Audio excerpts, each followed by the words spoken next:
Assalamualaikum warahmatullahi wabarakatuh. Kami di sini dari kelompok 2 akan menjelaskan apa itu PAC dan alum yang telah kami pelajari dan kami pahami. Dari kelompok 2 sendiri kami ada 4 anggota, yaitu yang pertama adalah saya sendiri, Rizky Bafadal, dan kemudian ada yang kedua ada Juni Akbar, yang ketiga ada Surya Adelia Sakti, dan yang keempat adalah Vinila Adha. Semoga apa yang akan kami presentasikan ini dari kelompok 2 akan berguna dan bermanfaat bagi kita semua. PAC dari yang kita ketahui secara awam adalah sebagai senyawa untuk menjernihkan air. Tapi PAC di dalam industri pulp dan kertas digunakan sebagai perekat serat, dan hal tersebut akan kita bahas nanti. PAC adalah garam dasar khusus aluminium klorida yang dirancang untuk memberikan daya koagulasi dan flokulasi yang lebih kuat dan lebih baik daripada aluminium biasa dan garam besi. Rumus PAC adalah AlNOHNCl. Di sini N menunjukkan panjang dari senyawa itu atau panjang rantainya, karena dari namanya sendiri adalah poli. PAC berbentuk berupa cairan jernih kekuningan atau serbuk berwarna kekuningan. Penentuan dosis pemakaian keunggulan dapat ditentukan dari nilai kekeruhan, pH, waktu sedimentasi. Kekeruhan merupakan faktor penentu dari dosis pemakaian. Jadi semakin keruh suatu air yang akan kita jernihkan, maka akan menentukan berapa banyak dari dosis yang kita pakai untuk menjernihkan air tersebut. Proses penjernihan yang terjadi, PAC dilarutkan di dalam air berubah menjadi aluminium hidroksida dan asam klorida, yaitu 2AlOH Cl2 plus 4H2O 2AlOH3. Jadi, walaupun kita menambahkan PAC secara berlebih, maka tidak akan mempengaruhi apapun, baik dari nilai kekeruhan ataupun pH tersebut. Selanjutnya adalah karakteristik PAC sendiri. PAC dapat bekerja di tingkat keefektifan pada interval pH 6-9. Di sini berarti penggunaan PAC sangat efektif jika digunakan pada pH cairan antara 6 sampai 9. Berarti PAC dapat digunakan pada basah dan asam. Aplikasinya luas dan cocok digunakan di banyak jenis air. PAC kemampuan koagulasi tidak dipengaruhi oleh suhu. Jadi pada saat kita menjernihkan air, apabila suhunya itu tinggi ataupun rendah ataupun suhu ruangan, maka koagulasi di sini tidak akan terpengaruhi oleh suhu tersebut. Kandungan basa yang cukup akan menambah gugus hidroksil dalam air sehingga penurunan pH tidak terlalu ekstrim. Jadi di dalam PAC sendiri ada kandungan basa yang cukup menambah gugus hidroksil dalam air sehingga penurunan pH tidak terlalu ekstrim. Selanjutnya PAC lebih cepat membentuk blok daripada keunggulan seperti keunggulan lain, yaitu alum atau tawas. Ini diakibatkan dari gugus aluminat yang bekerja efektif dalam mengikat koloid, yang ikatan ini diperkuat dengan rantai polimer dari gugus polielektrolit. Gugus polielektrolit sendiri adalah gugus berulang dari elektrolit itu sendiri. Dan Al atau aluminium dan klorida termasuk elektrolit.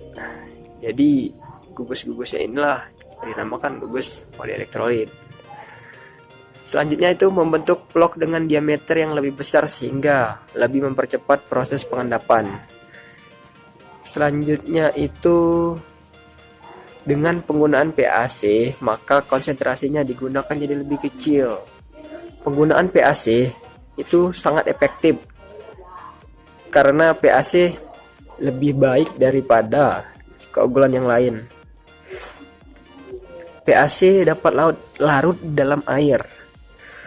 Dan jika penambahan PAC secara berlebih tidak akan menambah nilai kekeruhan dan menurunkan nilai pH secara drastis. Keuntungan dari penggunaan PAC sendiri, PAC bisa digunakan dari berbagai pH, yaitu efektif pada daerah pH yang lebih luas dan penggunaannya lebih luas.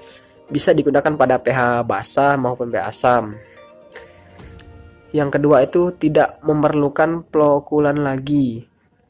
Jadi karena PAC dalam pembentukan mikroploknya itu sudah ukurannya besar, maka tidak memerlukan plokulan lagi untuk membentuk makroplok.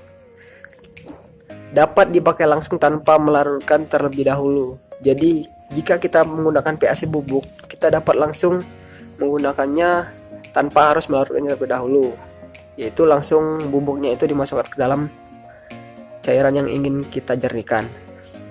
Contoh cocok pada kondisi alkali.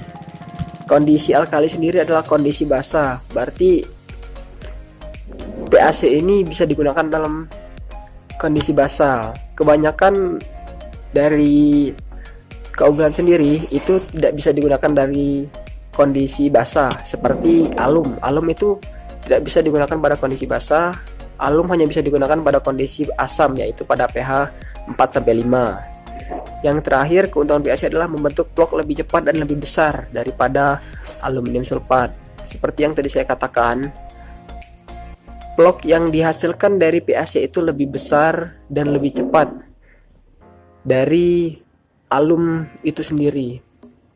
Jadi penggunaan PAC itu lebih baik daripada alum. Selanjutnya, saya akan menjelaskan tentang material safety datasheet atau MSDS dari PAC. Berikut adalah sifat-sifat kimianya. PAC ini berwarna kuning atau berwarna kuning pucat. PAC tidak berbau, memiliki nilai pH 2,3 kurang lebih 0,3, massa jenis 1,2 kurang lebih 0,05 gram cm kubik pada 20 derajat Celcius, dengan karakteristik kimia oligomer aluminium polychloride compound. Sifat karutan sangat larut dalam semua proporsi, memiliki titik beku minus 10 derajat Celcius, tidak mudah terbakar atau meledak, dan memiliki viskositas 4 kurang lebih 0,4 CST pada 20 derajat Celcius.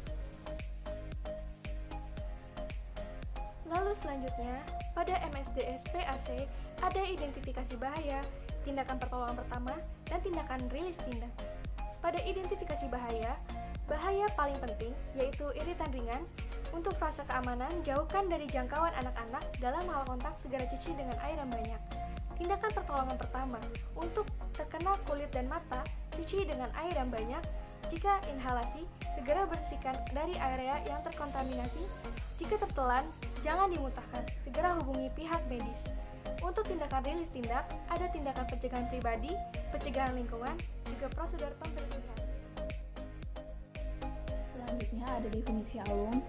Alum atau aluminium sulfat atau dikenal dengan tawas atau garam aluminium ini memiliki formula Al2SO43.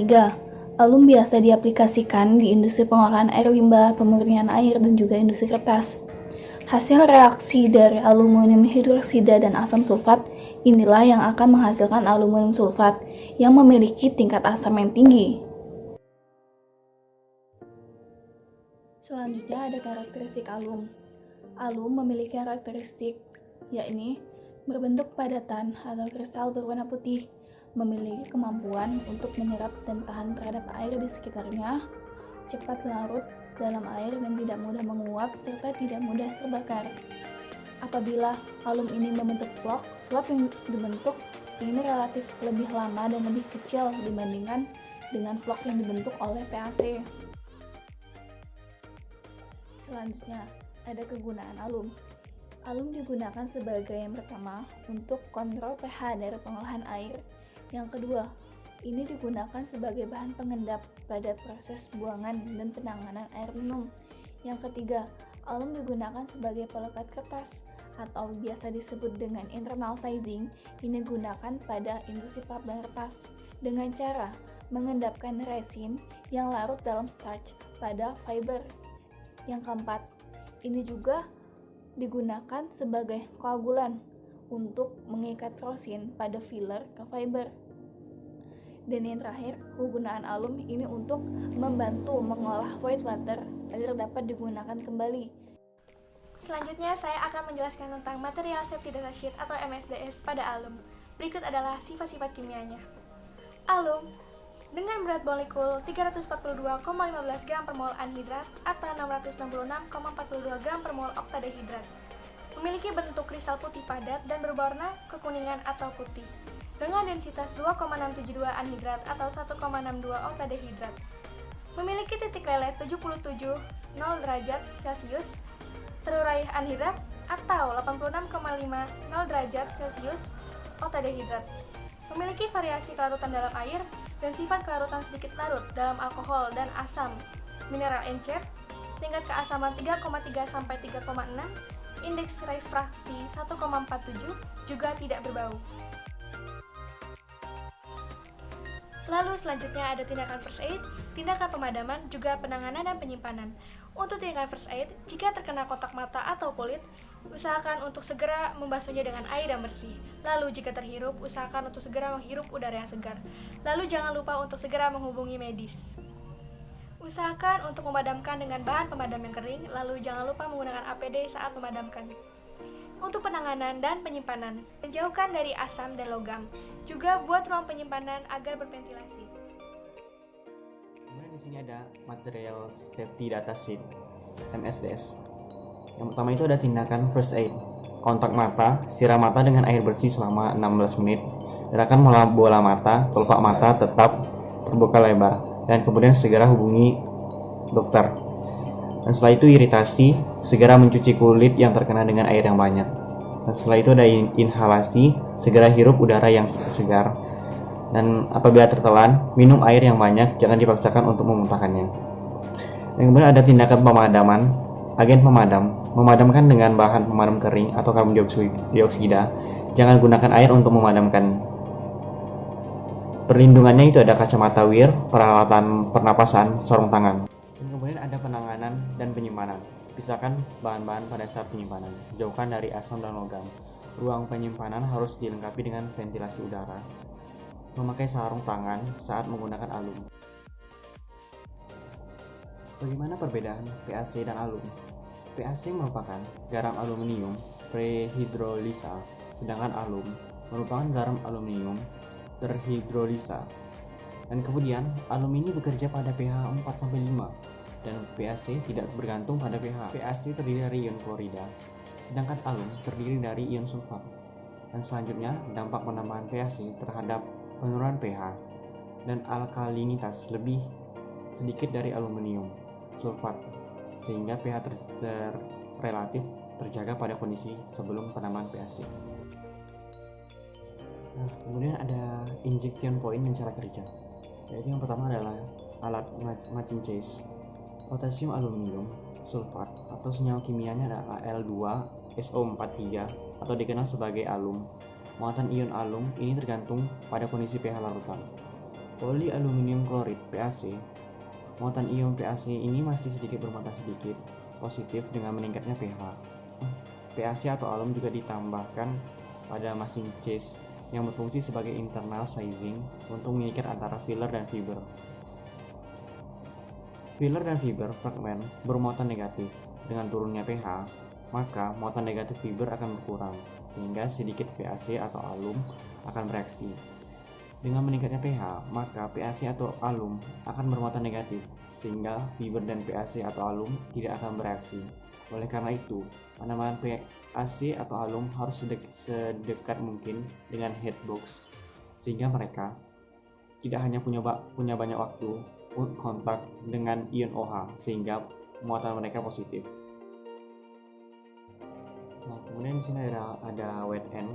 Pada saat di wet end, PAC atau alum berfungsi sebagai koagulan untuk menjernihkan white water agar dapat digunakan kembali dengan cara proses flokulasi dan koagulasi. PAC atau alum ditambahkan sebagai koagulan agar mempercepat proses.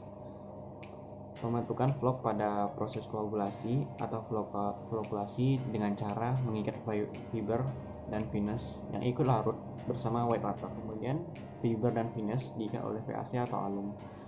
Membentuk flok besar sampai massa jenis flok lebih besar dari massa jenis air. Kemudian flok tersebut mengendap. Dan setelah itu sedimentasi padatan tersebut dibersihkan dan dimasukkan ke hydropulper. Sedangkan cairan white water digunakan sebagai cairan pencampur pada stock preparation. Terima kasih. Apabila ada kesalahan, kami mohon maaf. Wassalamualaikum warahmatullahi wabarakatuh.